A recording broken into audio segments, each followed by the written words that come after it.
لا حول ولا قوة إلا بالله العلي العظيم.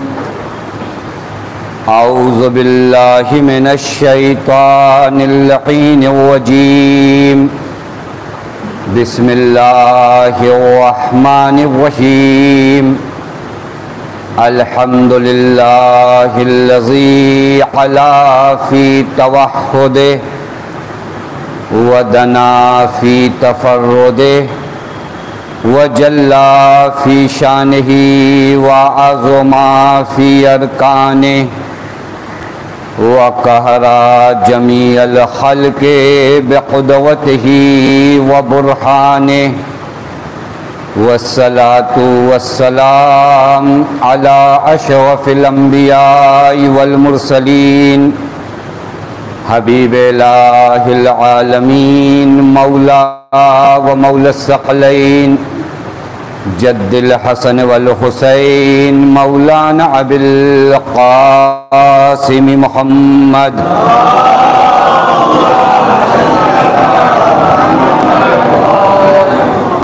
وعلى أهل بيته الطيبين الطاهرين المعصومين المظلومين المنتجبين لا سيما بقية الله في الأرضين واللعنة الدائمة الباقية العاجلة على أعدائهم ومنكري فضائلهم وغاصبي حقوقهم ومخربي شريعتهم أجمعين من الآن إلى يوم الدين. أما بعد فقد قال الله الحكيم في محكم كتابه بسم الله الرحمن الرحيم. ربنا أفرغ علينا صبرا وتوفنا مسلمین. صلوات پڑھیں محمد وآلہ.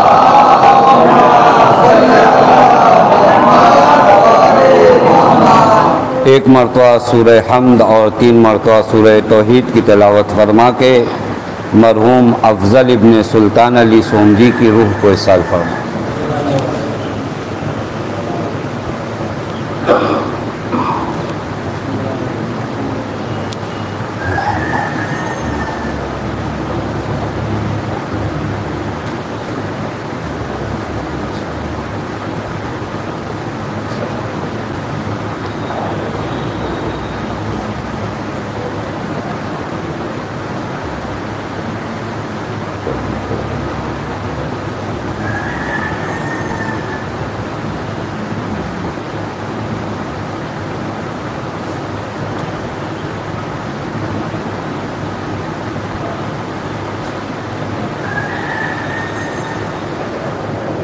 ایک صلوات پڑھیں محمد وآلہ.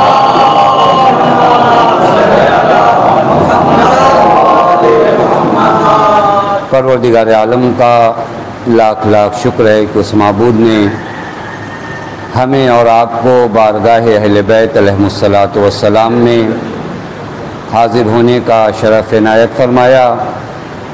مجلس ایک مرحوم کے ایصال ثواب کی خاطر منعقد کی گئی ہے، لہذا قرآن مجید کی جس آیت کریمہ کو سرنامہ کلام قرار دیا ہے، یہ آیت ان آیات میں سے ہے جسے ہم قنوت میں بھی پڑھتے ہیں. یعنی جب ہم نماز میں قنوت کے لیے کھڑے ہوں تو شاید اب تک اس آیت کے معنی کی جانب ہم اگر متوجہ نہیں ہوتے تھے تو اب کم از کم اس آیت کو جب پڑھیں تو متوجہ ہوں کہ ہم خدا سے مانگ کیا رہے ہیں. ربنا افرغ علینا صبرا، اے ہمارے اللہ. یعنی جب آپ دعا کرتے ہیں تو کہتے ہیں ربنا افرغ علینا صبرا، اے میرے رب، اے میرے خدا، ہمیں صبر کی دولت عطا فرما. وتوفنا مسلمین، اور جب ہم اس دنیا سے جائیں تو حالت اسلام میں جائیں.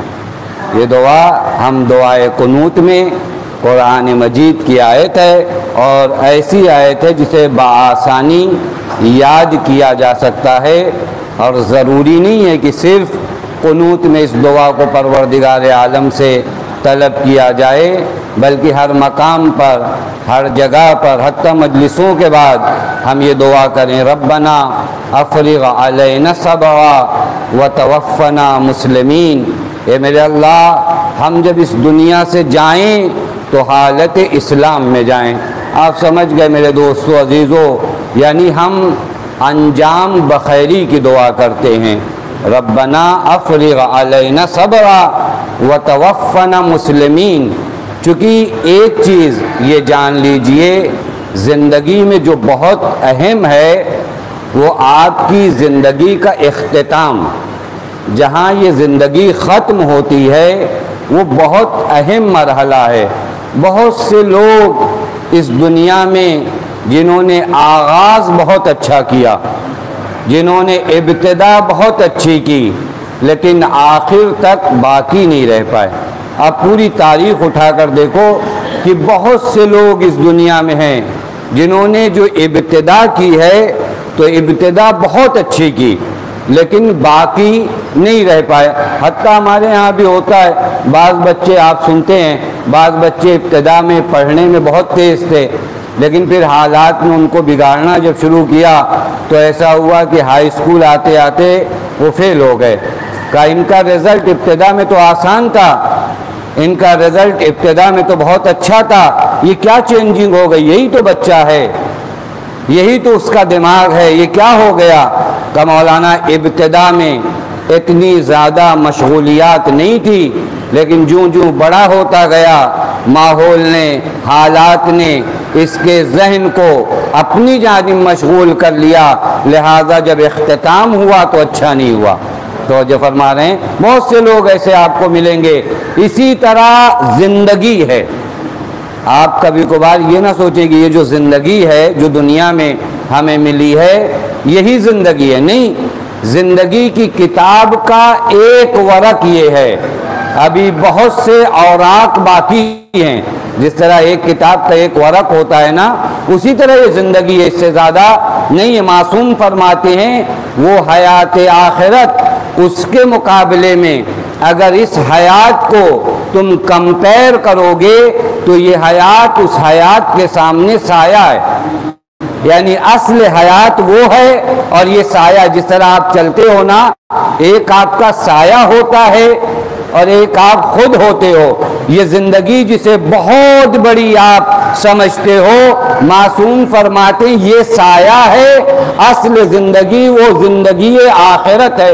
اب سوال تو یہی ہے، زندگی کا جب یہ ورق اپنے اختتام پر پہنچے تو کیسے پہنچ رہا ہے؟ تو جو فرما رہے ہیں یعنی آیا میں حالت اسلام میں اس دنیا سے جا رہا ہوں یا نہیں جا رہا ہوں؟ میں نے عرض کیا کہ بعض جگہ جہاں مجھے ڈرنا ہے وہاں میں نہیں ڈرتا، بعض جگہ جہاں مجھے نہیں ڈرنا ہے وہاں میں بہت زیادہ ڈرتا ہوں۔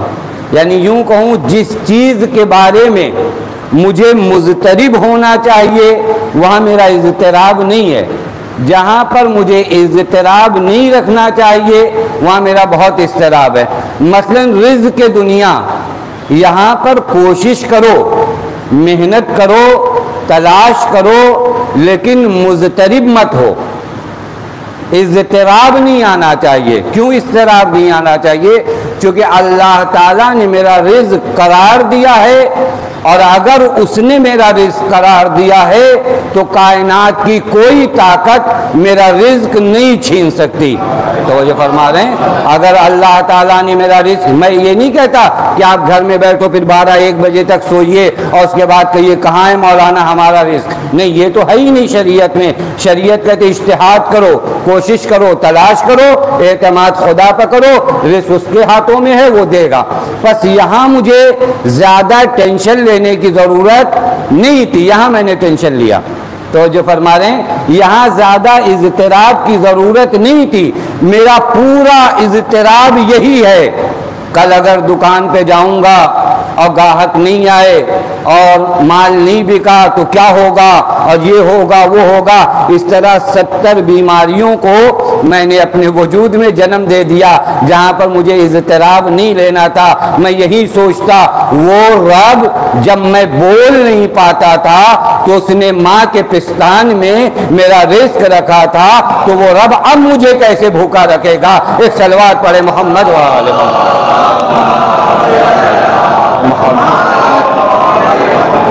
بس یہ اضطراب کی جگہ نہیں تھی، یہ بے چینی کی جگہ نہیں تھی، یہاں میں نے بے چینی دکھائی۔ بے چینی کی جگہ کہاں ہے معلوم ہے کہ یہ آج جو دین میرا باقی ہے کل بھی باقی رہے گا یا نہیں، یہ بے چینی کی جگہ۔ یہاں ہم مطمئن ہیں، توجہ فرما رہے ہیں، جہاں پر اطمینان ہونا چاہیے وہاں نہیں ہے، جہاں بے اطمینانی ہونا چاہیے وہاں اطمینان ہے۔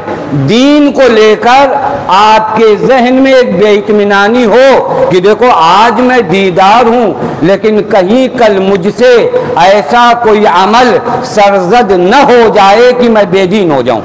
اگر دین کا مسئلہ ایسا ہوتا کہ ایک مرتبہ میں نے کلمہ پڑھا اب تک قیامت میں مسلمان رہنے والا، تو اس دعا کا فائدہ قرآن نے بتاؤ کیا ہے؟ ربنا افرغ علینا صبرا وتوفنا مسلمین۔ اگر تا قیامت میں مسلمان ہی رہوں گا تو پھر قرآن بار بار یہ کیوں کہہ رہا ہے دعا کرو، دعا کرو کہ تم مسلمان مرو، یعنی حالت تسلیم میں مرو، حالت ایمان میں مرو۔ یعنی قرآن جانتا ہے خطرہ بڑا ہے، چونکہ ایک دشمن ہمیشہ تمہارے پیچھے لگا ہوا ہے جو تمہارے سرمایہ دین کو چھیننا چاہتا ہے، لہذا اس دشمن کا مقابلہ اکیلے تم نہیں کر سکتے، محنت و تلاش تم کرو اور دعا خدا کی بارگاہ میں کرو۔ جب یہ دونوں چیزیں ملیں گی تو دین سالم رہ جائے گا۔ ایک صلوات پڑھے محمد وآلہ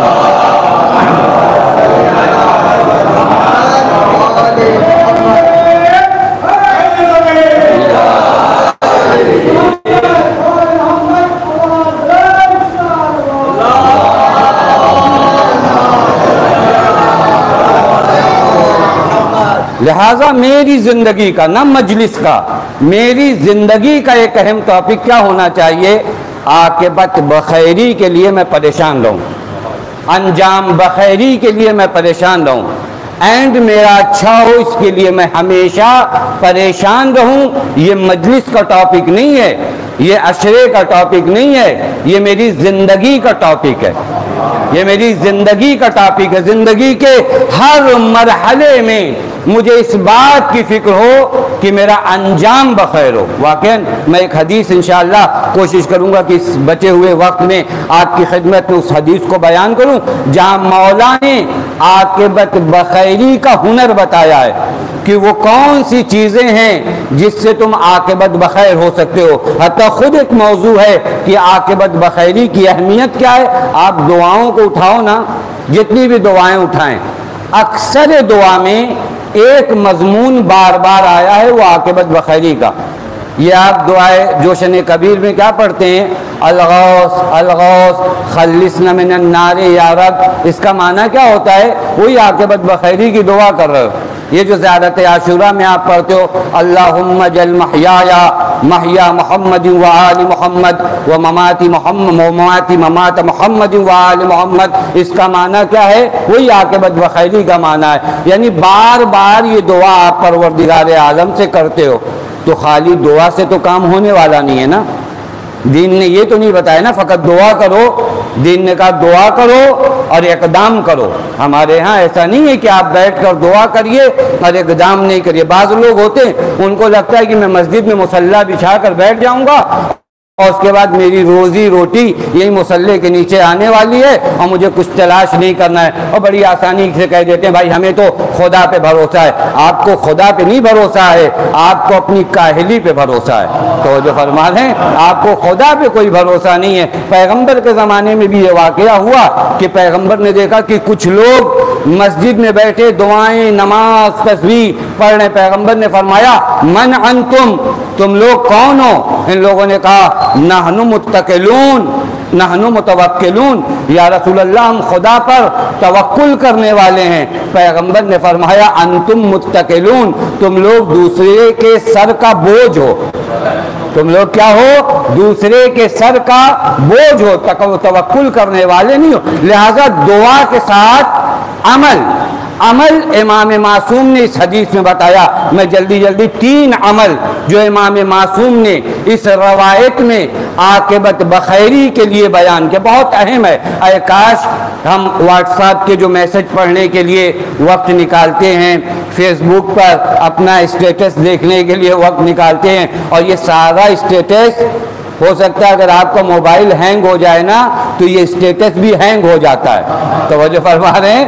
لیکن ایک اسٹیٹس آپ کا قرآن بتاتا ہے، کبھی وہاں چیک کرو کہ آپ کا اسٹیٹس کیا ہے، کیونکہ ہم لوگ فیس بک پہ ضرور دیکھتے ہیں اتنے لوگوں نے لائک کیا، اتنے لوگوں نے شیئر کیا، اور پورا ہدف یہ ہوتا ہے کہ اگر یوٹیوب پہ ہم کامیاب ہو گئے تو پھر قبر میں بھی یہ یوٹیوب کام آنے والا ہے، پھر قبر میں بھی کہا جائے گا نہیں ان سے احترام سے باتیں کرو، ان کی ویڈیو 1000 لوگوں نے دیکھا تھا، ان سے احترام سے باتیں کرو، ان کے فیس بک کو بہت سے زیادہ لوگوں نے لائک کیا تھا۔ اگر ایسا کچھ قبر میں ہونے والا ہے تو پھر بھیا ساری قوم مل کر موبائل چلائے، توجہ فرما رہے ہیں، کیونکہ اگر قبر میں اسی بنیاد پر نہیں میرے دوستو، معصوم کی حدیث کے لیے وقت نکالو جہاں معصوم کامیابی کا راستہ بتاتے ہیں، معصوم کامیابی کا راستہ۔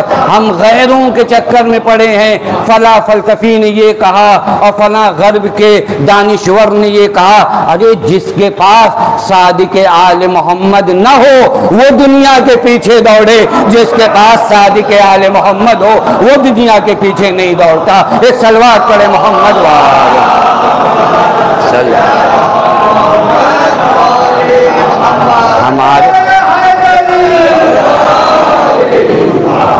ہمارے یہاں کیا کم ہے؟ معصوم فرماتے ہیں اگر عاقبت بخیر ہونا چاہتے ہو، یہ خود ایک تفصیلی گفتگو ہے لیکن جلدی میں آپ کی خدمت میں بیان کروں۔ معصوم فرماتے ہیں اگر عاقبت بخیر ہونا چاہتے ہو، اگر انجام بخیر ہونا، دیکھیں انجام تو وہی ہے نا، موت ہی ہے، یا کسی کا اور کوئی انجام ہو تو مجھے نہیں پتا، لیکن موت انتہا ہے میری اس زندگی کی۔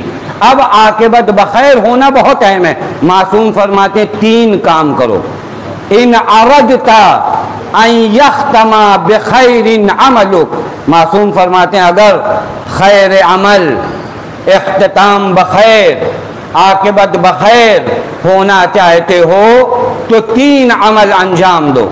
کیا ہے مولا؟ پہلی چیز جو ہمارے معاشرے میں، آپ چیک کریے گا، میں بھی اپنے آپ کو چیک کروں، آپ بھی اپنے آپ کو چیک کریے، کیا یہ 3 چیزیں ہمارے اندر ہیں یا نہیں ہیں؟ عاقبت بخیر ہونے کے لیے ان 3 چیزوں کا ہونا ضروری ہے۔ پہلی چیز فَعَظِّمْ لِلَّهِ حَقَّهُ، پہلا مرحلہ کیا؟ معصوم فرماتے ہیں اگر کوئی انسان عاقبت بخیر ہونا چاہتا ہے تو جو خدا کا حق ہے اسے بڑا جانے، تو جو فرما رہے ہیں جو خدا کے حقوق ہیں اسے بڑا جانے۔ خدا کے حقوق کیا ہیں؟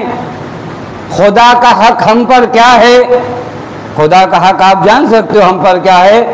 ہماری ایک سانسیں محتاج خدا ہیں، نہیں ہے محتاج خدا؟ ایک سانسیں محتاج خدا ہیں۔ اسی لیے تو امیر کائنات نے ایک مقام پر فرمایا کہ اگر تم، مولا نے 4 چیزیں بیان کی، میں آج اسے نہیں بیان، لیکن مولا نے فرمایا کہ تعبد اللہ، اللہ کی اتنی عبادت کرو جتنا تمہیں اللہ کی ضرورت ہو۔ کیا کہا مولا نے؟ اللہ کی اتنی عبادت کرو جتنا تمہیں اللہ کی ضرورت ہو۔ اب سوال یہ کہ مجھے اللہ کی ضرورت کتنی ہے؟ مجھے اللہ کی ضرورت کتنی ہے؟ کہ ضرورت کو اتنی ہے کہ اگر ایک لمحے کے لیے اس کی نظر پھر جائے تو میں میت کہلاؤں۔ اگر ایک لمحے کے لیے اس کی نظر مجھ سے پھر جائے۔ ہمارے وجود میں کتنی نعمتیں ہیں، آپ اپنے بدن کو، بہت سی نعمتیں تو ہم پتہ ہی نہیں لگا سکتے کہ یہ نعمت ہے، بہت آسان۔ یہ ہاتھ، یہ انگلیاں اگر سب برابر ہو تو کیا ہوتا؟ سب برابر ہوتی، یعنی چھوٹی بڑی نہ ہوتی، تو یہ ہاتھ آپ کا بیکار تھا۔ یہ انگلیاں اگر سب برابر ہو جائیں یا سب انگلیاں دے دی جائیں، آپ کو انگوٹھا نہ دیا جائے، تو وہ جو فرما رہے ہیں یہ جو ابرو ہے یہ آنکھ کے اوپر ہے، اگر یہ آنکھ کے نیچے ہوتا تو کتنا برا لگتا۔ تو جو فرما رہے ہیں یعنی یہ ظاہری وہ نعمتیں ہیں جو پروردگار عالم کی اگر ہم شمار کرنا شروع کریں تو واقعاً پھر ہمیں کبھی احساس نہیں ہوگا کہ ہمارے پاس نہیں ہے۔ ہم ہمیشہ خدا کے حضور میں جو شکوہ کرتے ہیں یہ شکوہ شکر میں بدل جائے گا۔ شکوہ شکر میں کیسے بدلے گا؟ شکوہ ہے، شکوہ ہے، اللہ نے دیا کیا ہمیں؟ بیمار ہیں، مریض ہیں، پراپرٹی نہیں ہے، بینک بیلنس نہیں ہے، یہ نہیں ہے، وہ نہیں ہے، شکوہ۔ بندہ شکوہ نہیں کرتا، بندہ شکر کرتا ہے، اور جب شکر کرتا ہے تو زندگی جیتا ہے، اور جب شکوہ کرتا ہے تو زندگی گزارتا ہے۔ جینا اور ہے، گزارنا اور ہے، زندگی جیو گزارو نہیں۔ ایک صلوات پڑھے محمد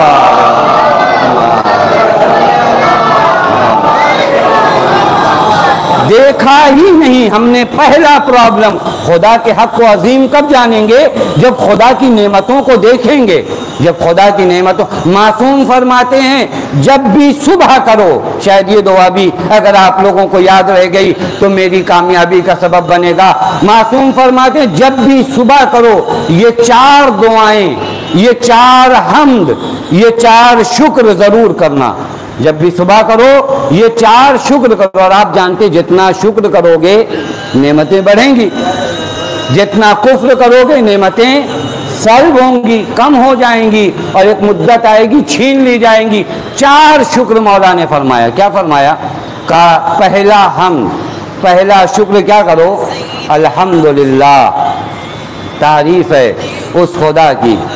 عرفنی نفسہ وَلَمْ يَتْرُكْنِي عَمْيَانَ الْقَلْبِ۔ عجیب دعا ہے۔ معصوم فرماتے ہیں تعریف ہے۔ اب دیکھو زندگی جینے کا ہنر آپ کو بتاؤں کہ تعریف ہے اس خدا کی جس نے مجھے اپنے آپ سے روشناس کروایا، وگرنہ میں کہاں اسے پہچان پاتا، میں کہاں جان پاتا وہ میرا رب ہے۔ تمام تعریفیں ہیں اس خدا کی جس نے اپنے آپ سے مجھے پہچنوایا۔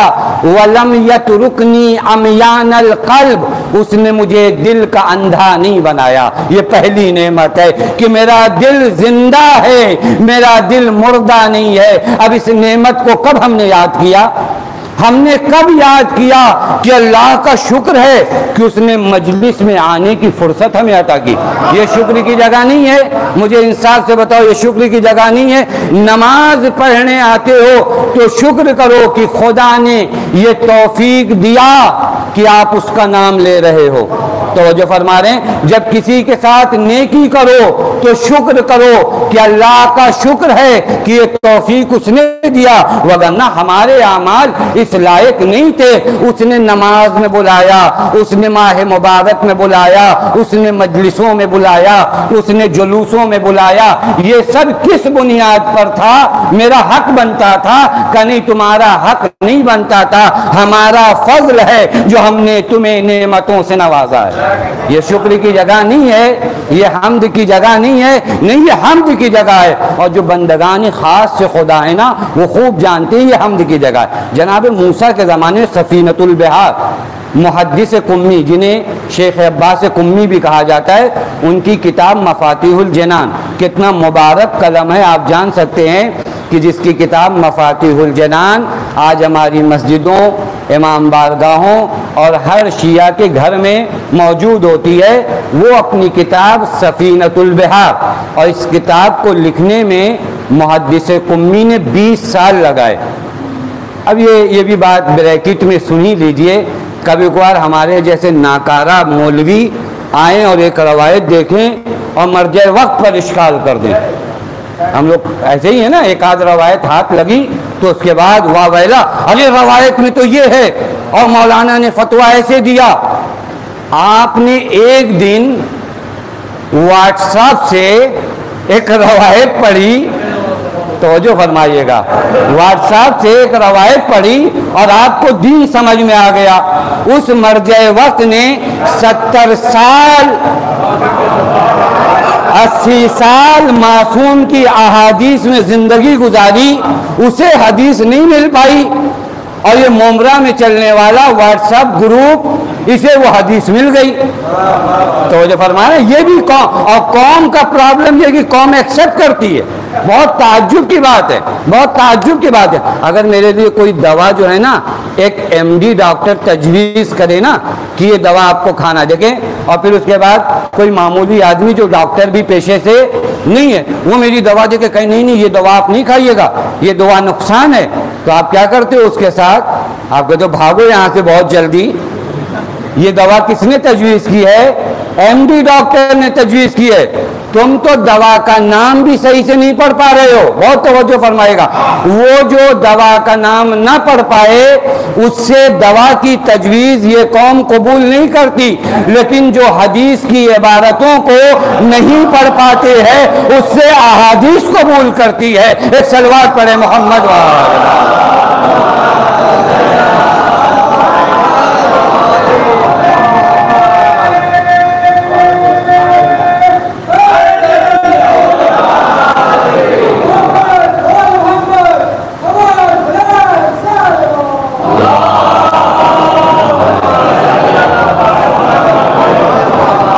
عجیب حال ہے۔ اگر آج آپ نے اس پہ روک نہیں لگائی نا تو پھر کل ہر ایرا غیرہ اٹھ کھڑا ہوگا اور اس کے بعد ایک حدیث اس کے ہاتھ میں ہوگی اور عید نہ مناؤ، بقرعید نہ مناؤ۔ میں ان باتوں کو نہیں پڑھنا چاہتا، لیکن بعض درد ہے، بعض شکوے ہیں جو بیان کر دینا ضروری ہے۔ اگر تمہارے پاس کوئی حدیث ہے لاؤ، اہل علم کے پاس مناظرہ کرو، باتیں کرو۔ کیوں عوام میں خلفشار پھیلاتے ہو؟ یہ عوامی باتیں نہیں ہیں، اہل علم تک آؤ، تمہیں جواب ملے گا۔ سمجھ میں نہ آئے، سوال ذہن میں آئے، یہ اچھی چیز ہے۔ سوال ذہن میں آئے یہ اچھی چیز ہے، لیکن سوال کو بیماری کی طرح قوم میں پھیلانا یہ غلط چیز ہے۔ ہمارا کام کیا؟ ہم سوال کو بیماری کی طرح قوم میں وائرس کی طرح پھیلا رہے ہیں، نہیں، یہ کام نہیں ہے۔ اور باتیں کی جائیں، تمہیں نہیں سمجھ میں آتا اور بحث کیا جائے، گفتگو کیا جائے۔ ہم تو جانتے ہیں تمہاری علمی حقیقت کیا ہے۔ عربی کی کتابوں میں معلوم ہے قرآن میں زیر زبر ہے، لیکن جو اور عربی کی کتابیں ہوتی اس میں زیر زبر نہیں ہوتا۔ آپ کو قانون کے مطابق پڑھنا ہو۔ میں نے تو ان کے علاماؤں کو دیکھا ہے جو پنسل سے زیر زبر لکھ کر آتے ہیں اور مومنین کے درمیان احادیث پڑھتے ہیں، اور یہ مومنین بیچارے بڑی غور سے سنتے ہیں۔ ارے یہ اتنا جاہل تھا کہ اس نے زیر زبر لگائے ہیں، اگر وہ کتاب لے لو تو یہ حدیث نہیں پڑھ پائے گا۔ توجہ فرما رہے ہیں، اس سے توقع رکھتے ہو کہ وہ حدیث سمجھ رہا ہے۔ بہرکیف یہاں پر سفینۃ البحار میں 20 سال تک کام کیا۔ کتنے سال تک؟ 20 سال تک اپنی ایک کتاب پر کام کیا۔ لہذا علماء کی خدمات زیادہ ہیں۔ کبھی کبھار علماء کو ہمارے جیسے آدمی کو دیکھ کر آپ علماء نہ سمجھیے، ہم لوگ ان کی نالین کے برابر نہیں ہیں۔ وہ جو علماء ہیں 20 سال تک سفینۃ البحار پر کام کرنے کے بعد ایک واقعہ نقل کیا شکر خدا کا۔ وہ کیا واقعہ کہ جناب موسیٰ نے پوچھا، اے میرے خدا تو بتا کہ تیرا اس زمانے میں سب سے عابد، زاہد اور شکر گزار بندہ کون ہے؟ معلوم ہے کہ جناب موسیٰ کے علاوہ، چونکہ اگر نبی ہے تو سب سے زیادہ عابد خود نبی ہے، لیکن نبی کے علاوہ سب سے زیادہ عبادت گزار بندہ کون ہے؟ ایڈریس دیا گیا۔ میں پورے واقعے کو بہت جلدی کے ساتھ فقط ایک پیغام کے عنوان سے آپ کی خدمت۔ جب جناب موسیٰ وہاں گئے نا تو کیا دیکھا؟ ایک انسان ہے، برس کے مرض میں مبتلا ہے، جذام کے مرض میں مبتلا ہے، پورا بدن مفلوج ہے۔ جناب موسیٰ نے دیکھا، کہا یہ تو وہ عابد نہیں ہو سکتا۔ جناب جبرائیل آئے، کہا اتفاق سے یہی وہ عابد ہے، اتفاق سے یہی وہ عابد ہے، اور ابھی میں آیا ہوں اس کی آنکھوں کی بینائی بھی لینے۔ یعنی ایک اور زخم جو اسے دینا ہے وہ یہ کہ اس کی آنکھوں کی بینائی کو بھی لے لیا جائے. اچھا آنکھوں کی بینائی بھی لے لی. جناب موسیٰ فرماتے ہیں یہاں آنکھوں کی بینائی گئی, وہاں اس نے آسمان کی جانب ہاتھ اٹھا کر کہا یا بارو یا وصول, اے میرے ساتھ بہت زیادہ نیکی کرنے والے, اے مجھے نعمتیں پہنچانے والے. جناب موسیٰ کو تعجب ہوا, کہا کس نیکی کی باتیں کرتے ہو, پورا بدن مفلوج ہے. یہ جناب موسیٰ خوب جانتے ہیں, یا کسی کے ذہن میں نہ آئے کہ جناب موسیٰ علیہ باللہ نے سوال کا جواب سننا چاہتے ہیں. کہا کس نیکی کی باتیں کرتے ہو, بدن مفلوج ہے, جزامی ہو, برسی ہو, آنکھ سے نور بھی چلا گیا ہے, اب کون سی نعمت کی باتیں کرتے ہو. کہا موسیٰ تمہیں پتہ نہیں, اس پورے منطقے میں, اس پورے قریے میں, اس پوری جگہ پر ایک میں ہی تو ہوں جسے خدا نے توفیق دیا ہے کہ میں اس کی عبادت کرتا ہوں, میں اس کا حمد کرتا ہوں. اب اس سے بڑی نعمت کیا ہوگی کہ اس نے مجھے اس لائق سمجھا کہ میں اس کی حمد کروں. معلوم ہوا حمد خدا خود ایک ایسی نعمت ہے کہ اگر وہ ہو اور کچھ نہ ہو تو اسی نعمت کا شکر کیا جائے. توجہ فرما رہے, اگر وہ ہو اور اس کے علاوہ کچھ نہ ہو, لہذا حق کے خدا کو عظیم جانو. خدا کا حق ہے لیکن عظیم کب جانو گے حق کے خدا کو؟ جب نعمتوں کو دیکھو گے. ہم خدا کے حق کو عظیم نہیں جانتے, اور جو جانتے حق کے خدا کیا ہے. یہی میں باتیں اگر عرض کروں تو وقت واقعاً نہیں ہے, میں ختم کروں گا نماز سے پہلے ہی. حق کے خدا عظیم ہے, اس کی عظمت کو اگر آپ کو کہیں دیکھنا ہے نا کہ حق کے خدا کتنا عظیم ہے اور کتنا معصومین نے اس حق کے خدا کے لیے احیا کیا ہے. آپ ذات علی کو دیکھو کس قدر کریم ہے, لیکن پیغمبر فرماتے ہیں انہو خشن فی ذات اللہ. بعض رائٹر نے بڑا اچھا جملہ کہا, عیسائی رائٹر ہے, کہا علی اس دریائے بے کراں کا نام ہے, یعنی علی کے دریا کی گہرائی کا اندازہ نہیں لگایا جا سکتا. بڑے سے بڑے طوفان آتے ہیں لیکن اس دریا میں تلاطم نہیں پیدا ہوتا. معمولی دریا ہو نا, تھوڑی سی ہوا چلے متلاطم ہو جاتے ہیں, طوفان آ جاتا ہے. لیکن علی اس گہرے سمندر کا نام ہے کہ بڑے سے بڑے دریا, بڑے سے بڑے طوفان اس دریا میں تلاطم نہیں پیدا کر پاتے, لیکن یہی دریا متلاطم ہو جاتا ہے جب کسی یتیم کی فریاد کو سنتا ہے. یعنی بہت بڑی بڑی جنگیں ہوں لیکن علی کے وجود میں اضطراب نہیں آتا, علی کے وجود میں بے چینی نہیں آتی, لیکن ایک یتیم کی آواز علی کے وجود کو ہلا کر رکھ دیتی ہے. لیکن وہی علی جو اس قدر نرم دل ہے, پیغمبر فرماتے ہیں انہو خشن فی ذات اللہ. اگر بات حق کے خدا کی آ جائے تو علی کو برداشت نہیں. یہ ہے عظمت حق کے خدا. بہت سے موارد ایسے آئے, بہت سے موارد. آپ تاریخ پڑھو, کبھی کبھار ہمارے ہاں یوں ہی کہہ کے گزر جایا جاتا ہے. مولا سے کیا کہا گیا کہ آپ فلاں پر عمل کرو, فلاں کی باتوں پہ عمل کرو, ہم آپ کے ہاتھ میں بیعت کرتے ہیں. یا علی نے کیا جواب دیا؟ یا علی نے کہا نہیں, بالکل نہیں, میں قرآن اور سنت رسول پر عمل کروں گا. یہ حق کے خدا کو معظم جاننا ہے. دولت جاتی ہے, نام جاتا ہے, مقام جاتا ہے, جو جائے جاہے, لیکن ہم حق کے خدا کو پامال نہیں ہونے دیں. یہی تو ہے, یہی حسین کا قول نہیں ہے لو لم یکن فی الدنیا ملجا ولا ماوا لما بعیتو یزید ابن معاویہ. مولا فرماتے ہیں دنیا میں کوئی پناہ گاہ نہ رہ جائے تب بھی حسین کو پرواہ نہیں ہے. حسین حق کے خدا کو بڑا جانتا ہے, حق کے خدا کو بڑا جانتا ہے. دیکھیں یہ حق کے خدا کی تعظیم حسینیوں کا فریضہ ہے. کربلا کیا تھی؟ کربلا اسی حق کے خدا کو زندہ کرنا تھا جس حق کو دشمن پامال کر رہے تھے. حق کے خدا کیا تھا؟ ولایت علی تھا جس کا لوگوں نے انکار کیا. کربلا اسی ولایت علی کی زندگی کا نام ہے. کربلا اشہدو ان علی ولی اللہ کی زندگی کا نام ہے. یہ ہے حق کے خدا. اسی حق کے خدا کو معظم جانو، عاقبت بخیر ہو جاؤ گے۔ 2 ریزن اور انشاءاللہ کسی اور مجلس میں بیان کروں گا، لیکن آپ کی خدمت میں عرض کروں کہ کربلا پورا واقعہ دیکھو۔ آج بعض رائٹر یہ کوشش کرنے لگے کہ لکھیں کہ نہیں کربلا کی جنگ جو ہے 2 خاندانوں کی جنگ تھی، نہیں، کربلا کی جنگ حزب اللہ اور حزب الشیطان کے درمیان تھی۔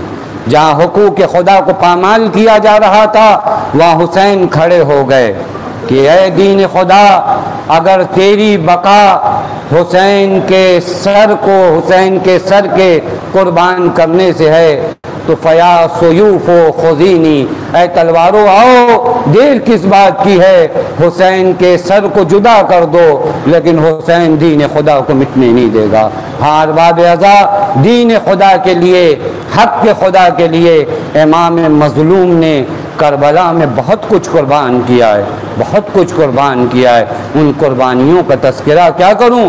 ہاں ایک قربانی کا ذکر کر دوں کہ وہ قربانی ایسی تھی کہ جب حسین اسے قربان کرنے کے لیے لے جا رہے تھے تو جس بچے کو لے جا رہے تھے اس کی ماں کو یہ احساس نہیں تھا کہ یہ بچہ بھی قتل کر دیا جائے گا۔ ہاں ارباب اعضا، حق کے خدا کے لیے دل چاہتا ہے آج باب الحوائج کربلا کا مسائل پڑھوں۔ کربلا کے 2 باب الحوائج ہیں، ایک عباس، ایک علی اصغر۔ ایک باب الحوائج عباس ہے اور ایک باب الحوائج علی اصغر ہے۔ مولا حسین کو خوش کرنا ہونا تو علی اصغر کا مصائب پڑھو۔ میں نے بعض علماء سے سنا ہے جب مصیبتیں آئیں نا، جب مشکلات آئیں نا تو اصغر کا مصائب پڑھ کر خوب رو لو اور پھر اس کے بعد اپنی حاجت طلب کرو۔ ہار باب اعضا، ان ننھے ننھے ہاتھوں میں نہ جانے کون سی معجز نمائی ہے۔ اللہ اکبر، جانتے ہو نا جب حسین کے سارے انصار شہید ہو گئے، اصحاب شہید ہو گئے، اقربا شہید ہو گئے تو ایک آواز بلند کی، حل من ناصر ینصرنا، حل من مغیث یغیثنا۔ اللہ خیمے میں کوہرام برپا ہوا، حسین خیمے میں آئے، بہن زینب ارے رونے کا سبب کیا ہے؟ اے بھیا آپ کی آواز استغاثہ میں اتنا درد تھا اصغر نے خود کو جھولے سے گرا دیا۔ بس ارباب اعضا، 6 ماہ کے بچے کو لے کر ابا کے دامن کا سایہ کیے ہوئے حسین چلے ہیں۔ ارباب اعضا جانتے ہو اب جو دامن ہٹایا نا تو فوج اشقیاء نے عجیب منظر دیکھا۔ ارے 6 ماہ کا بچہ ہے جو اپنی زبان کو اپنے ہونٹوں پہ پھرا رہا ہے، لشکر منہ پھیر کے رونے لگا۔ ایک مرتبہ آواز آئی، اقطع کلام الحسین۔ ارباب اعضا، یہاں پر ایک جملہ ہے، شاید میں اس جملے کا اگر ترجمہ کر پایا، مولا نے جب فوج اشقیاء کو مخاطب کیا تھا نا تو ایک جملہ فرمایا تھا، کیفا یتلذا، ارے دیکھتے نہیں یہ بچہ کیسے تلذی کر رہا ہے۔ تلذی کا معنی علماء نکل کرتے ہیں کہ جب مچھلی کو پانی سے نکال لیا جائے اور بہت دیر رہ جائے، اب اس کے بعد مچھلی میں جان نہیں ہوتی، فقط منہ کھولتی ہے اور منہ بند کر لیتی ہے۔ اللہ اللہ، علماء فرماتے ہیں اس حالت میں اگر دوبارہ مچھلی کو پانی میں ڈال بھی دیا جائے تو مچھلی زندہ نہیں رہ پاتی۔ ارے اصغر کا بھی یہی حال تھا۔